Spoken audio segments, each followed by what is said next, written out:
Hey, what's up, everybody? It is DJ and Jerry here with Shot Time, and I'm here with Ben Stowe from NLFX, and we are going to be talking about Audio Symposium, which I'm extremely excited about. I don't know how many years I've been begging for Ben and the ElectroVoice crew to put something together like this. So, Ben, say hello to everybody. Hello, everybody. So one of the things that, again, we kind of put our heads together on this, and if you were at the DJ Expo, you would have seen some of the teasers of what we were going to do for Audio Symposium, which I'm extremely excited about. And being a part of that seminar, I still got to learn. So what we're going to do is I'm actually going to walk through basically the agenda of this entire conference with Ben. He's going to explain it from the techie side of it, and then I'm going to help people understand and explain exactly how that's going to benefit us, and better yet, how that's going to make us money. So let's start from the top. First of all, we're going to start off on Sunday.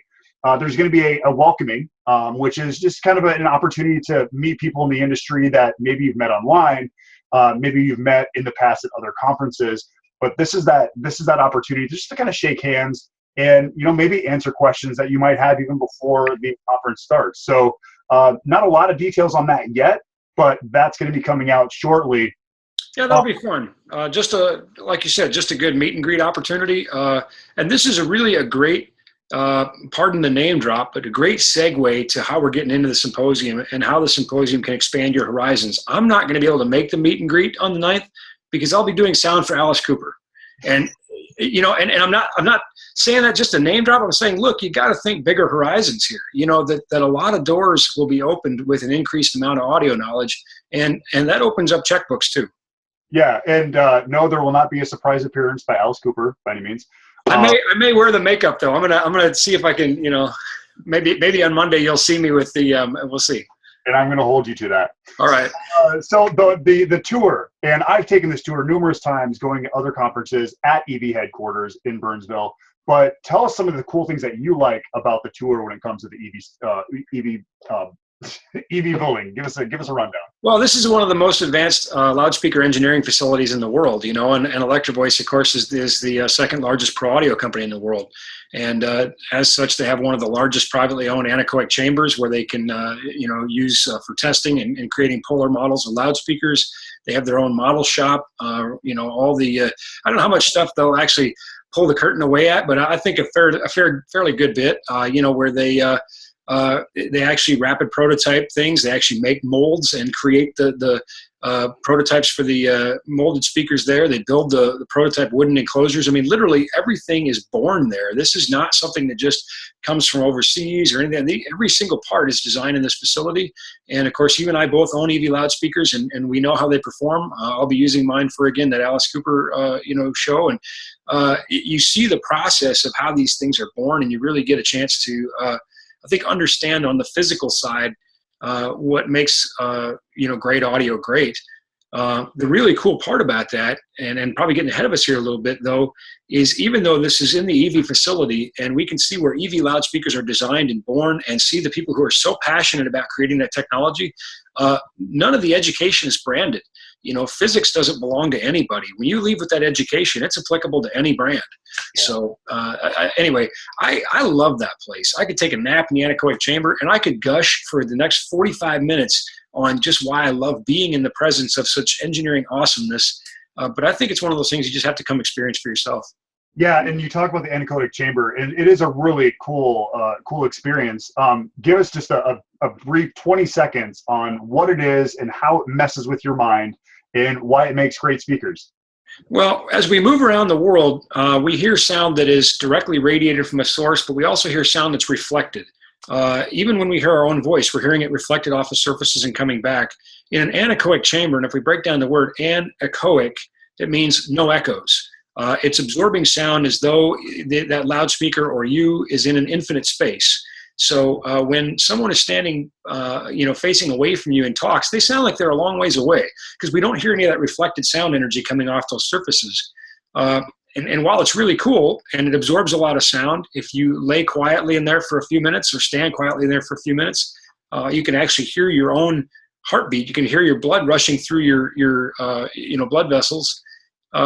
But it also starts to mess with your mind a little bit because we're not used to hearing, we're not used to not hearing echoes, And of course, you're on a springy, I know I'm way over 20 seconds, I'm sorry. But you're on a woven aircraft cable floor. But it's one of my favorite places actually to go in and just lay down and just, get a moment of quiet. And just, it's amazing how loud the world is.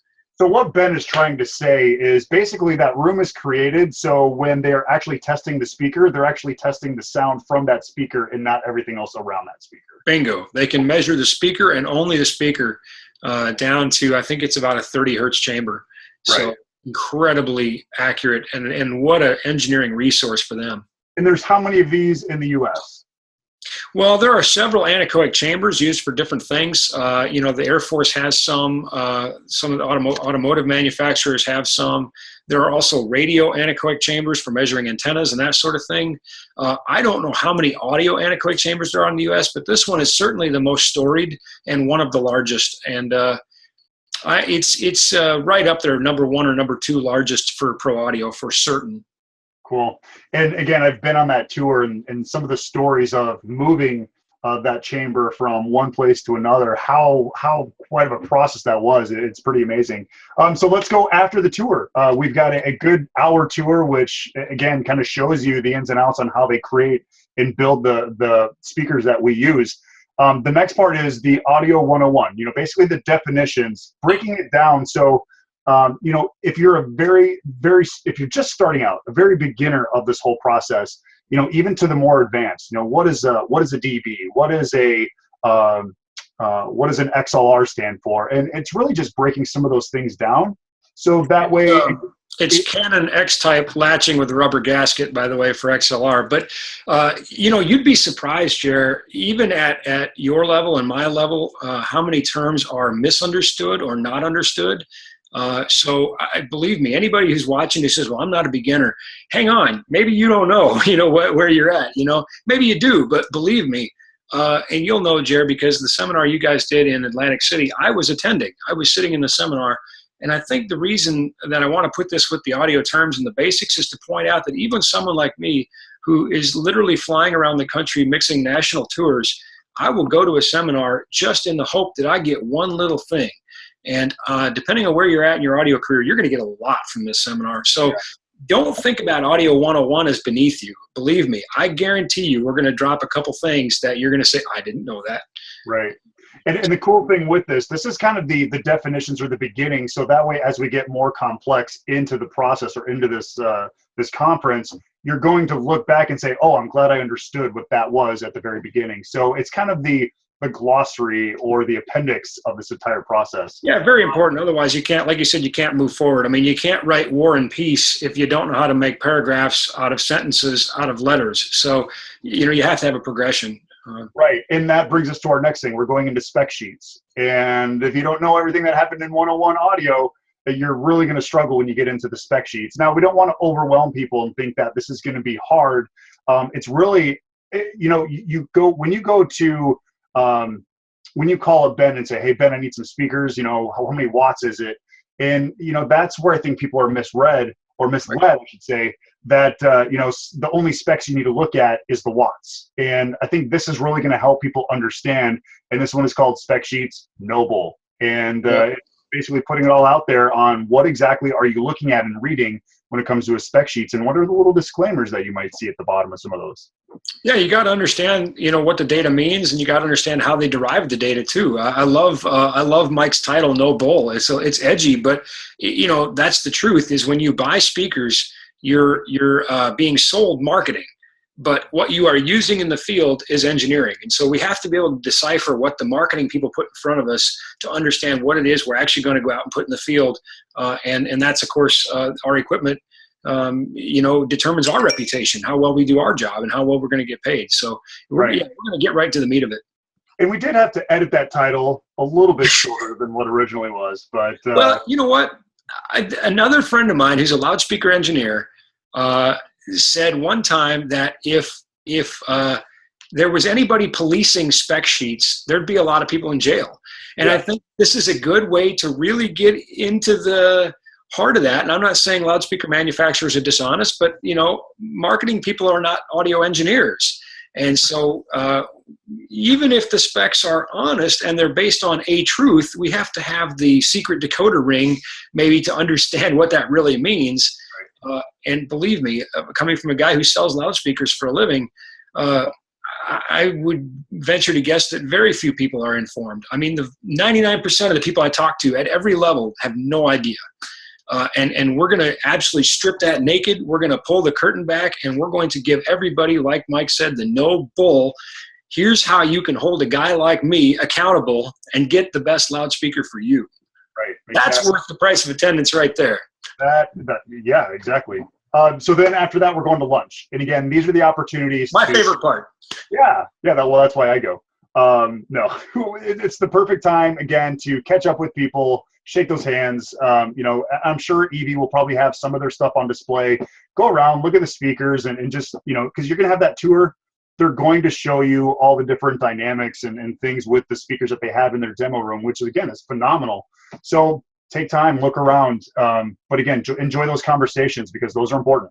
Yeah, I was going to say, better than the food, better than the speakers, what is it worth? Okay, so a lot of people know that you're a smart guy and you know what you're talking about. A lot of people know I'm a smart guy and I know what I'm talking about. They pay us to go speak at conferences and educate people and that sort of thing. But did you know there are people I call for help? You know these people are going to be standing in the hallway at lunch eating next to you? Yeah, exactly. What is that worth to be able to grab a guy like Stu Schatz, who's probably one of the best line array engineers in the world, and say, I've been meaning to ask you. And believe me, if you know Stu, he'll tell you, I love Stu, and anyway, these guys, they're passionate about what they do. They love the technology. What's it worth to be able to get past all those layers of security that normally keep you out of that building and stand next to the guy with a hamburger in your hand and say, I got a question for you, Yeah, and I mean, they've got AJ, Preston, obviously Mike Dussault will be there. And again, I mean, so many people have questions for us, but just think if they can go straight to the top and talk to some of these people. So that, you're right, that's extremely exciting. One of the things that we talked about in Atlantic City that you might have mentioned, probably didn't get as much attention as it probably needed, is the gain structure. And I think this is where a lot of people go wrong. They always wonder, oh gosh, my system's feeding back. What's wrong with my microphone? There's nothing wrong with your microphone. It's just how you set up that system. And I think this is going to be extremely valuable because this is going to be one of the hands-on workshops in this whole process. So number one gain. Yeah. That is the number one thing that people do wrong. I could line up 100 DJs and 99 of them are probably doing it wrong. Now it's a complicated thing, but we're going to explain it simply and plainly, and we're going to do it hands-on. I think, you've arranged to bring in a bunch of DJ controllers, and, this isn't going to be just a talking face PowerPoint. We're going to get right down to the heart of it because, believe me, you hit the nail on the head. That is where 99% of all of your audio problems start, and it's really hard to fix it if your gain structure is bad. Whether you're mixing live sound or whether you want good sound as a DJ, it really all boils down to gain structure. And when we talk about gain structure on the forums and that sort of thing, I think people think it's like witchcraft or alchemy or something. It's not. It's really just voltage. And I know that's another word. People go, voltage, ah! No. It's not that bad. I promise you, you're going to learn something. You're not going to get shocked. It's not I didn't say that. I don't know. So next thing is... That's a great idea. That's all we need is like a meter connected to a shock collar, and suddenly gain structure is fixed. I think we're going at that hands-on incorrectly. Next thing is dynamics in music, and we're going to talk about music and its structure, but the quality versus quality versus quantity. So many people have MP3s, and I think what we're going to do is we're really going to pick apart the quality that you lose when compressing that audio into an MP3 file as opposed to a WAV file, and so on and so on. So I know Mike is extremely passionate about this, and this is going to be a great section to really help people understand why they should have quality. I mean, it's like your speakers. You have to have quality speakers, otherwise your sound's not going to be quality. Same thing with the very first source, or the signal that you're sending out has to be quality if you're expecting quality out of those speakers. No doubt. You go buy good speakers, and then you put a crappy signal through it, whether it's because of bad gain structure or you can't fix a bad file. Once you have a bad file, you can't fix that. There's no magic to fix that. And the best expression I heard to describe this is don't pee in the gas tank of your Ferrari, Right, exactly. Now the next thing that we're doing is You have a Ferrari, right? yeah, it's parked out there. Yeah, mine's about this big, so, you know. It's in my shop of shop time. So I'll do a video on it. The first round of Q&A, and I think this is extremely important because, again, this whole entire process, yes, you're going to learn a ton, but we don't want you to feel like you're left in the dark or you got left behind. So we're going to have our first session of Q&A right around that 4:30 mark. So it's kind of the end of the day, but it's a great recap to kind of catch people up if they say, and we want people to be honest. You know, if you didn't get something, ask the question, because I'm going to guarantee there's probably about 15, 20 other people that probably had the same question, just didn't have the guts to ask it. So again, we're never going to leave anybody behind in this entire process. Hey, once again, let me just say this to anybody who thinks they should be shy. Ask these guys at Evie what it's like to have me in class. They hate having me in class. I mean, we're all friends, but I ask a lot of questions. You know, don't be afraid to ask questions. There is no shame in asking a question. You know, it doesn't mean that you're not smart. It may mean that you're very smart and you're challenging the material. You're challenging your understanding of the material. So I love when people ask questions, and I ask a lot of questions when I'm on the receiving end of this deal. Right. Yeah. So again, never going to leave you in the dark. After that, we're going back to the hotel, kind of freshening up, doing some dinner, and then we're going out for the evening. Now we haven't exactly where we're going to go yet. But it's going to be fun. It always is. Every time I go to a conference and Evie's involved, they always make sure that the evening out is a blast. And they, again, always top notch. So very well, listen, yeah, I mean, you've done this before, and so have I. You know, obviously Mike is one of my close friends. But if you've never partied with Mike Dussault, you have never partied. I mean, if you've never rolled Mike style, you've never rolled. So, and he's got the Evie credit card, so it's all good. So enough said. Yeah, the next thing on the next day, basically, again, we're going to start with a little quiz. So again, just kind of making sure that we didn't go over anybody's head, making sure that we're on a good pace. So that way, when we go into day 2, again, there's going to be a lot of learning to do, and we don't want you to feel overwhelmed going into day 2 if you didn't get something. So there's going to be an easy quiz that just to kind of keep everybody, again, on the same page with everything.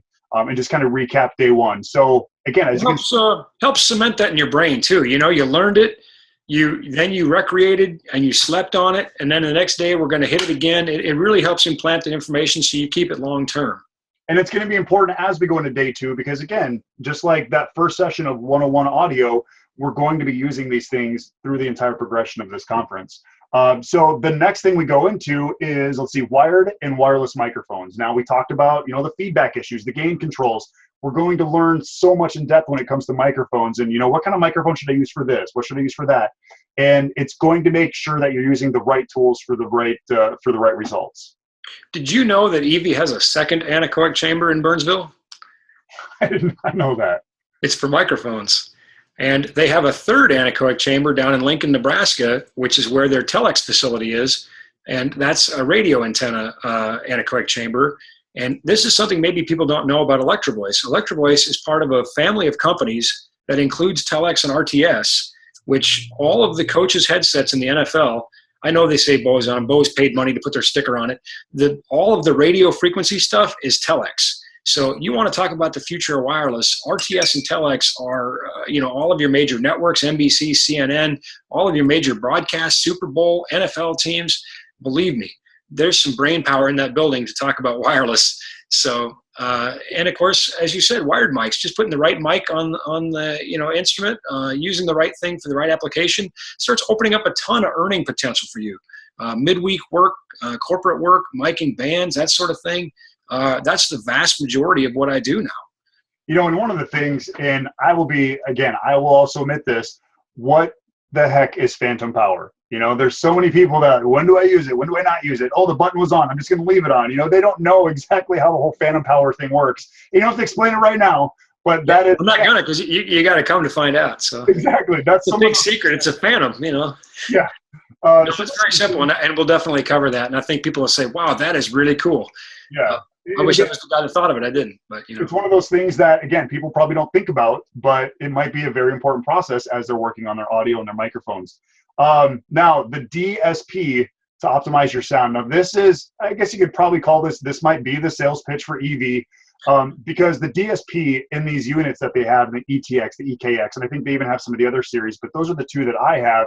The DSP will simplify your life so much, and they'll actually show you how that little system inside that speaker, how it can work on the gain structure, or even the delays, and there's so much, the EQs in the back of that unit. It's phenomenal, and to understand that will really open up, again, so much power when it comes to your audio. And like we talked about, if you want to make money, you got to provide good audio, and you have to know how to run that audio to make it effective. So that's going to be a great session. I'm looking forward again to that. So. Well, and DSP is not just limited to what's in those speakers either. DSP exists in my mixing board. Yep. When I'm using compression and gates and dynamics on the board, when I'm using EQ, channel EQ, DSP simply stands for digital signal processing, so it can exist in a lot of places. I have DSP in my amplifiers, I have DSP in my mixing console, and so we're going to cover much more than just, hey, well, here's what's in the back of an EV speaker. You're going to leave with a really solid toolkit for understanding what these various things are. I was just talking to a guy quite literally yesterday who's a really smart guy.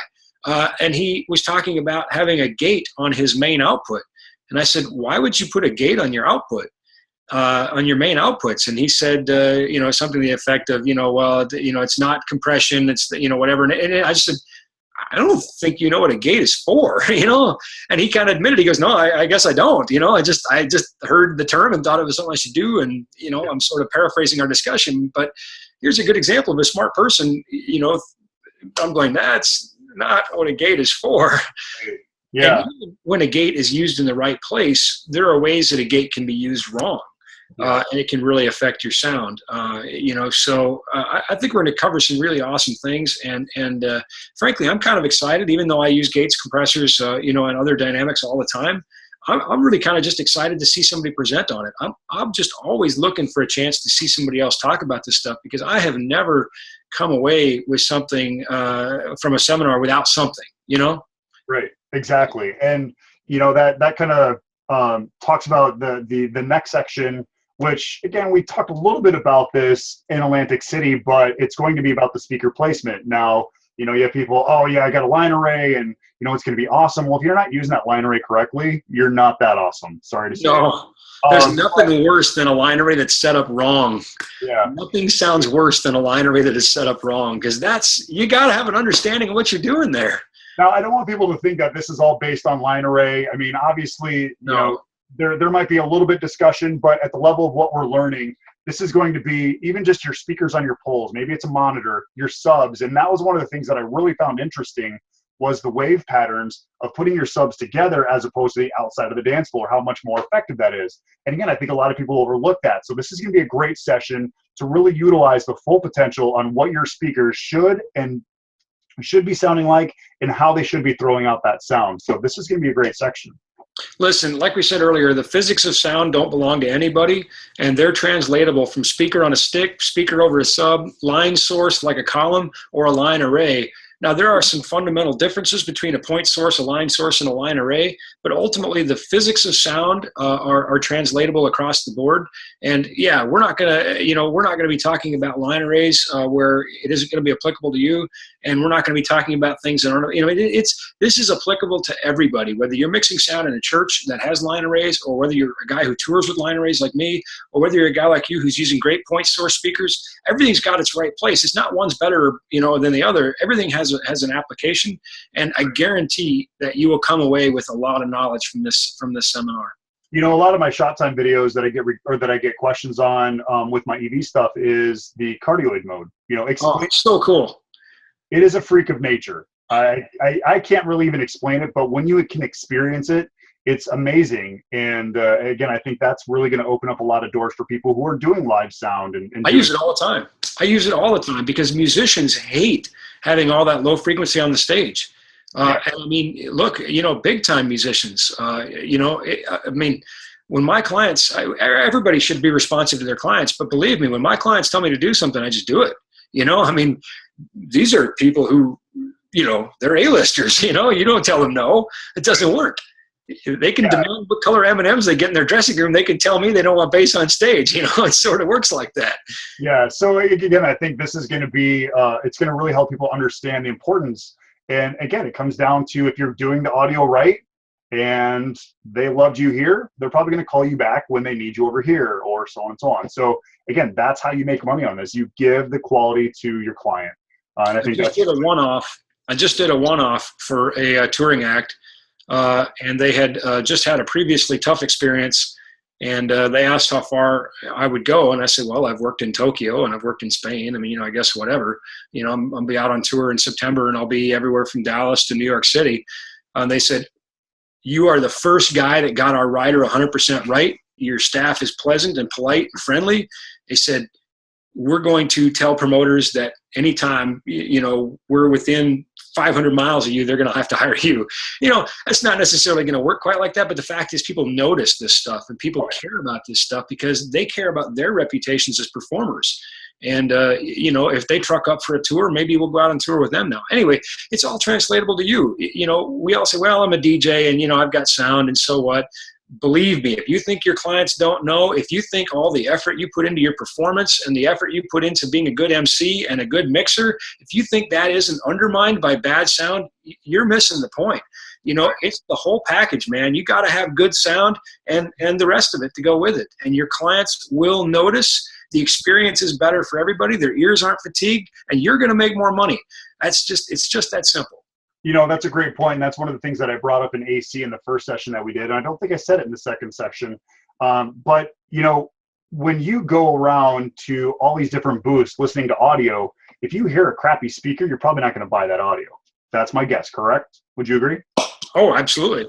Same thing. When your clients are at a wedding or a corporate event that you're doing, if you're an awesome DJ and everything, but your audio is not tuned correctly or it doesn't sound good, they're probably not going to be calling you.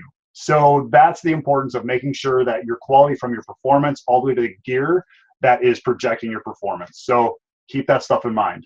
It's just an emotional turnoff to the client as a whole. You know, that you might say, wow, this guy's got the sickest beats. I mean, but it's just mentally, they might not even know exactly why. Mentally, they're left with that bad impression that, like, hard to listen to. He was on the microphone, I just couldn't hear him, or whatever it is, you know, or the sound was so loud and they couldn't really understand it. Mm-hmm. So that's truly important. And again, that's how we make money when it comes to audio, is just giving quality. So let's fly through this here. Identifying frequencies, and this thing, I thought this was phenomenal when I was at the lighting symposium. You're getting some feedback and you're like, oh, knock out 2K for me. And I mean, all of a sudden it's like cured. And to me, that blew my mind. And that's what this is what the session's going to be about. Are you going to talk now? Yeah, well, yeah. I mean, it's not going to be about Ben knocking out frequencies by his ear, but it's going to help us as DJs understand where are those frequency problems. And you know, one of the things that they presented in AC was there's apps for that. There's simplifications to help you do that. And you can actually go into the back of the speaker and knock that out. Or you might be using it on your board. How do you know on your mixer board where to put that notch? And again, I think that's important and overlooked by us as DJs. You know, where do we balance out the sound so that way we do get that clean pattern of sound? Well, and it's not rocket science. You know, you hit the nail on the head there too. You know, the ability to grab a frequency and at least be in the ballpark is really important. DJs in a lot of ways have a harder road than I do because you have less tools to work with. You know, mixing boards have less precise EQs. You know, you don't have some of the resources. So in a lot of ways, it's actually more important for a DJ to have the ability to at least sort of know what neighborhood to be in. You know, what octave do we start hunting around in here? You know, so yeah, I think training your ears is a really big thing. Understanding not just where feedback is, but maybe where we have some buildup in the room, or what's causing your sound to be a bit muddy or thick, or right, you know, crispy, or, you know, pick a term, right? You know, there's the seven dwarves of audio, you know. Again, to me, this talk about them there. Yeah, this is going to be a very impactful session for myself, because I think you know, as I'm getting into more of the live sound, or not so much like big line array bands like you are, but getting into more. It's all the same though. It's all the same. Right. That's what I'm saying. And one of the things that, you know, I actually had a corporate event. As soon as I landed from AC, I went straight to set up for this corporate event. And, you know, you could just hear this little bit of a ring. And, you know, so I'm texting Mike Duceau saying, hey, you know, what was that frequency app that you had?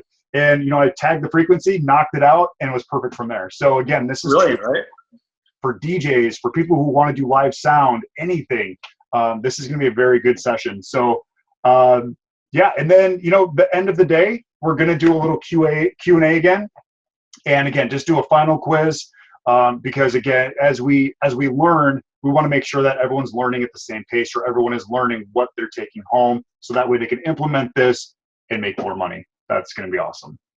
Here's the best thing. You got 2 solid days of hands-on experiential learning with some of the best audio people in the country, but you're also going to leave with 49 new friends. Mm-hmm. People who also made the same commitment to be at this seminar and learn. They put their money on the table just like you. They're just as serious about their business as you are. And this network of people, that's worth its weight in gold, I think. The ability to take this information and talk to a guy like you, or talk to a guy like me, or talk to one of the other attendees and say, hey, what are you doing in this situation?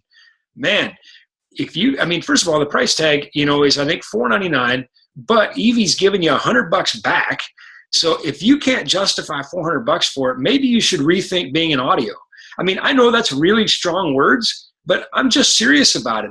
You know, man, I tell you what, if you can't justify $400 for your, you know, for learning your career, maybe it isn't the right career. Yeah, and again, we don't want to discourage people and think that this is going to be too complex, but we don't want you to think that this is going to be so simplified that you probably know all the answers to this entire 2-day process. I guarantee you don't. If anybody comes and says, I didn't learn anything because I knew it already. Now, if they slept through the whole thing and didn't learn anything, that's not my problem. But if anybody says, I knew everything already and I didn't learn anything, I will make sure that they give you your money back. Absolutely. Because you'd be like the chosen one. We'll pay you to present then. You know, how about that? We can all take it. I can't make that promise. But I'm just saying, I don't think there's anybody that isn't going to learn something. Exactly. Well, guys, again, this is DJ Jer Shop Time. This is Ben Stowe. Ben, thank you so much. And again, we're going to post all the information along with this video below in the comments. So make sure you get your tickets. Don't forget, you're going to get $100 back on EV gear. And this is a conference you're not going to want to miss. This is the first annual, along with many annuals beyond this. It's going to be awesome. You can't get a 2-day conference like this anywhere else. So book your tickets. It is October 10th and 11th up in Burnsville, Minnesota. You can fly right into Minneapolis. If you need a ride from the airport to get to the hotel, which is basically right by the airport, if you need use the shuttle. Free shuttle. They've arranged for a shuttle. We want to see you there because this is going to be a great conference. Again, Ben, thank you so much. Appreciate it. And everybody, we'll see you in Burnsville.